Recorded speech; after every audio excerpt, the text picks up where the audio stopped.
language, or is it also a reason because of the Brahminical backlash which was there? Maybe he's not. Maybe. Okay, and if I forget the question, please remind me. First of all, I'm really happy to be here with all of you, and it's always been very exciting for a teacher to be in a room with so many enthusiastic students. So thank you so much, Suchandra, for giving me this opportunity for informally interacting with you.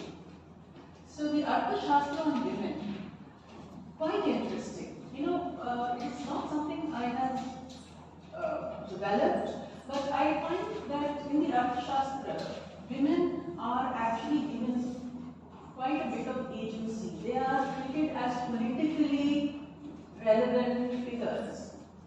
For instance, if you look at what Kautilya says about the protection of the king, he talks about how queens and women are very dangerous and the king must protect himself against assassination from the women of the household. He's seeing them as active political agents, of course, presenting them as what we may consider domestic life.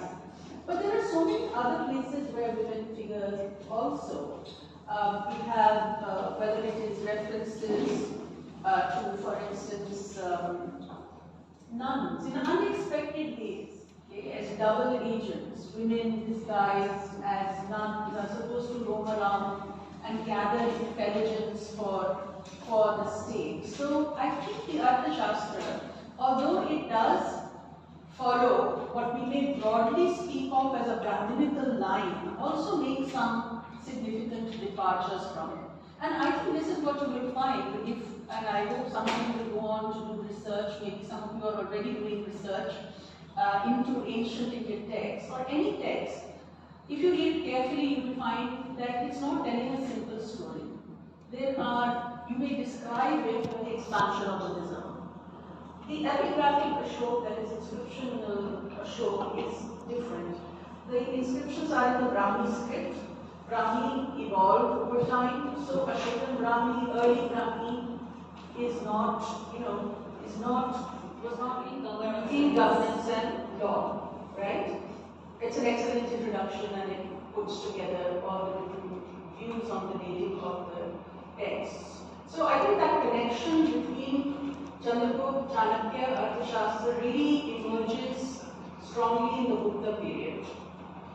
Okay, except for that one Quranic reference, which does trouble me a bit, I admit. But there is the reference in the Qurans talks about Chanakya. Otherwise, the author of the text is referred to. The text itself talks about Kautilya, alright? It has no reference to the Mauryas, it has no reference to the Parthians. It cannot be, definitely cannot be seen as a description of Mauryan administration. Okay, we've got into the habit of doing that, but I think we have to get out of the habit. It's not describing any stage, it's describing a potential stage.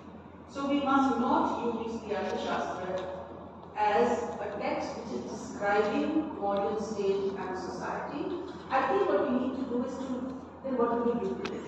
Because it's such an interesting, exciting, informative text. We can use it, I think, as a source, as a very powerful text which had a great deal of impact, which reflects critical ideas at the turn of the millennium. That is around the 1st century BC to the 2nd, 3rd century CE. That's how I look at the text. Now, what was your question? That's an interesting question. Because the dates are so difficult to ascertain. Very often when we talk about the date of a particular ancient text, we say 1, 2, 3 centuries sometimes. In the case of the Mahabharata, we say compose over 8 centuries. So it's a little difficult to identify the specific lines of influence in that sense.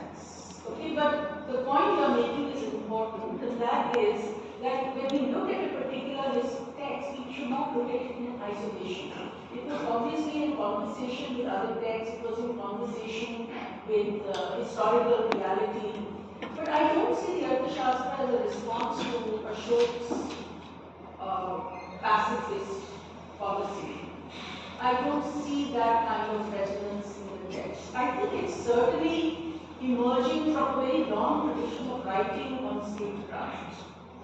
And it is sticking to its position on warfare. I don't see a very strong dose.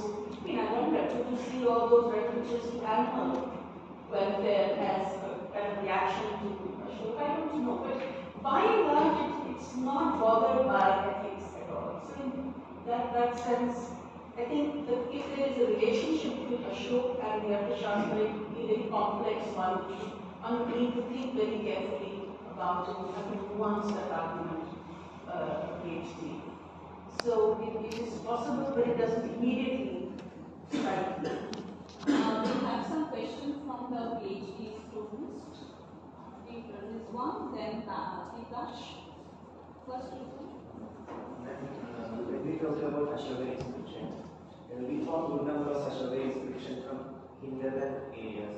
Like when I checked the map of these inscriptions, I found only 4 sites which were having related to ports. So whether Ashoka gave more importance to hinterland sites over ports during the erection of this Ashoka inscription. Then I have one more doubt. When we used to study an historic period, we were learned that during the time of Ashoka onwards, the early historic period started. But the recent excavation from Tamil Nadu mostly, we found this port sheds from Koduman and Kodungal and all, which was having like 600-500 BC and was having Tamil Brahmi inscription on the port shed. So first we learned like from Ashoka inscription, the later Tamil Brahmi, all this evolved. But when we talk about the late new date, so how do you find this like whether this evolved earlier or is like this calculation about the dates of this later Tamil Brahmi inscription? See, all the questions are very good. So there's the pattern and location of the Ashokan inscriptions. I mean, the major occupants seem to be around the borders of the empire, and then of course you have Sopara is, one of the places where you find the inscriptions. I think there is a difference in the pattern between, let's say, the location of the major occupants, the paleolithics, and the minor occupants. So, for instance, minor occupants, you have a strong clustering on the Andhra Karnataka border. I think what we're looking at here, among other things, apart from attempts to propagate Dhamma, that was obviously very important for Ashok, but we're also looking at Ashok's attempts at border making. That's how I understand, for instance, the cluster of sites on the Andhra Karnataka border, or Gandhar and those inscriptions in the northwest. As far as the finds of writing on potsherds, this is Kodumanal and other such sites. There's also the Anuradhapura, right? And there's I think the evidence is gradually accumulating, which suggests the existence of Brahmi in the pre-Mauryan period, or pre-Ashokan period, certainly.